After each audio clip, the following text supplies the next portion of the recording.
Syekhona Muhammad Khalil Sang Waliullah Seribu Karomah lahir di kabupaten paling ujung barat Pulau Madura, yaitu Bangkalan, sebelum kemerdekaan Republik Indonesia. Meski usia meninggalnya beliau sudah genap 1 abad, namun karomah dan peninggalan karya kitab-kitabnya selalu dikenang sampai saat ini. Salah satunya mengajarkan jiwa nasionalisme, cinta tanah air dikobarkan kepada santri-santrinya. Syekhona Khalil ini yang paling fenomenal memang menanamkan nasionalisme kepada para santri-santrinya. Dalam salah satu kitab ya, tulisan tangan beliau yang ditulis pada tahun 1891, itu ada manuskrip ya, salah satu kitab beliau itu ditulis Hubbul Auton Minal Iman. Jadi, cinta tanah air adalah sebagian daripada iman. Itu ditulis tangan oleh Syekhona Khalil dalam salah satu kitab beliau. Nah, ini menunjukkan bahwa penanaman cinta tanah air ini yang menjadi pemantik nasionalisme bagi para santri-santri. Semasa hidupnya beliau bersama santrinya berjuang dalam mengusir penjajah untuk kemerdekaan Republik Indonesia. Jadi hubungannya dengan penjajah ini dibuktikan dalam salah satu manuskrip ya, bahwa beliau Syekhona Khalil ini pernah menerima surat dari pemerintahan Hindia Belanda. Nah, di atasnya ini surat tersebut, dalam lembaran surat ini Syekhona Khalil menuliskan doa perampok yang harus dipotong tangan dan kakinya. Salah satu manuskrip, salah satu lembaran surat pemerintah Hindia Belanda kepada Syekhona Khalil, beliau tulis seperti itu.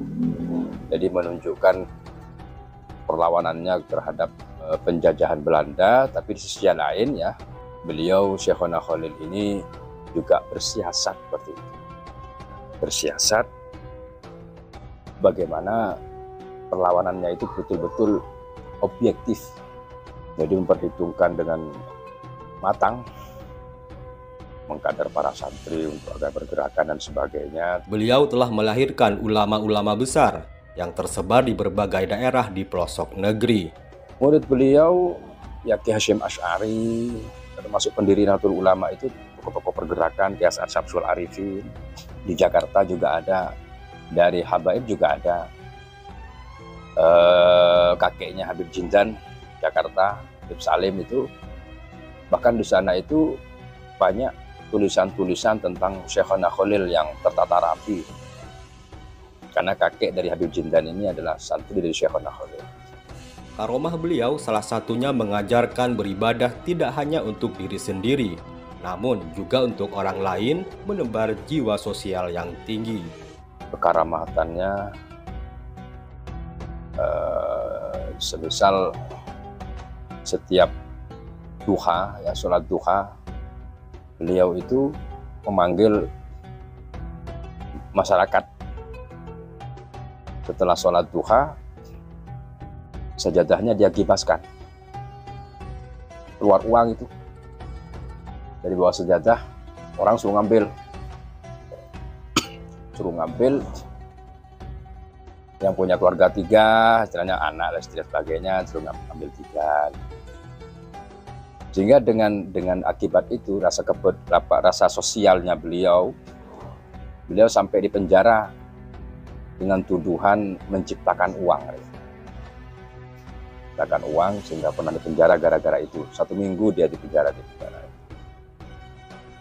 Namun ketika dipenjara, tetap di penjara ada, di musolanya juga ada. Sehingga kepala sipir penjara, setelah Syekhona Khalil di penjara, sakit, nggak sembuh-sembuh, berobat kemana-mana nggak bisa. Akhirnya bertemu dengan seseorang. Dia bilang begini kepada kepala sipir, kamu ini menganiaya orang suci, kata. Lalu teringat dengan Syekhona Khalil. Langsung pulang, dia keluarkan Syekhona Khalil dari penjara, selesai, sembuh penyakitnya. Jadi kekeramatannya itu beliau betul-betul mengajarkan bagaimana beribadah itu tidak hanya untuk dirinya sendiri, tapi juga untuk orang lain.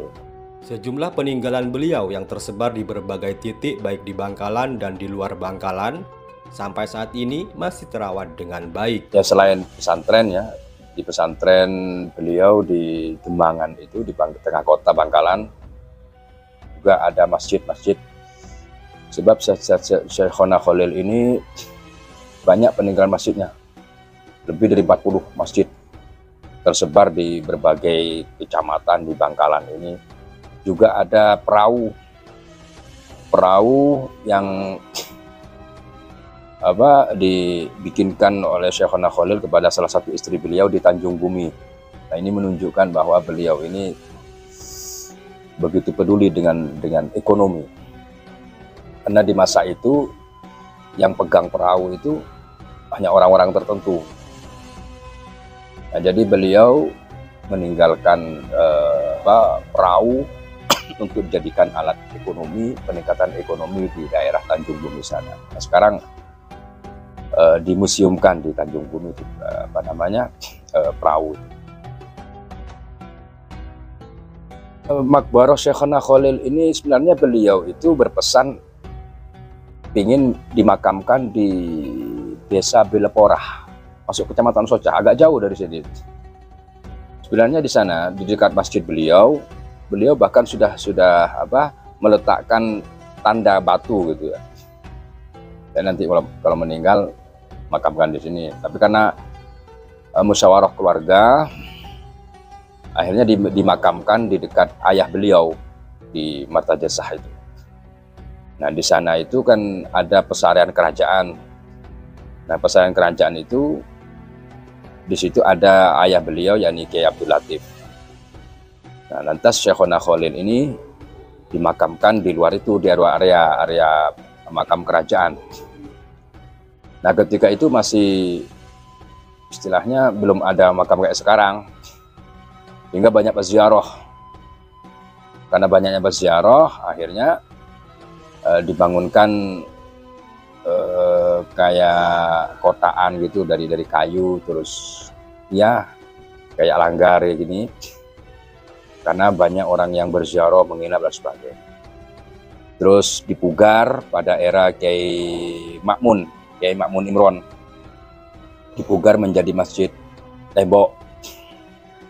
Nah, sekarang di era tahun 2000-an ini yang terus dipugar menjadi masjid yang begitu megah. Meninggalnya sang waliullah tetap memberi manfaat bagi yang masih hidup. Salah satunya tumbuh berkembangnya perekonomian di sekitar komplek pemakaman Syekhona Muhammad Khalil yang terletak di Desa Martajasah, Kecamatan Kota Bangkalan. Nah, perkembangan ekonomi di sekitar pesarian Syekhona Khalil ini berkembang pesat. Bahkan harga tanah di sana ini melebihi dari yang di perkotaan. Karena potensi ekonominya sangat besar, jadi nggak pernah bersepi para pengunjung, para peziarah di situ. Nah, sehingga pegiat ekonomi itu berkembang di sana. Di kesempatan ini saya ada di Maqbarah Syekhona Muhammad Khalil. Saya akan memperlihatkan situasi peziarah yang terus datang silih berganti ke makam Waliullah Mbah Khalil Kabupaten Bangkalan. Di sini saya berkunjung ke makam Syekhona Khalil untuk mendapatkan barokah, dikarenakan saya juga akan mengerjakan tugas akhir, yaitu karya tulis ilmiah. Semoga saya bisa mendapatkan berkahnya.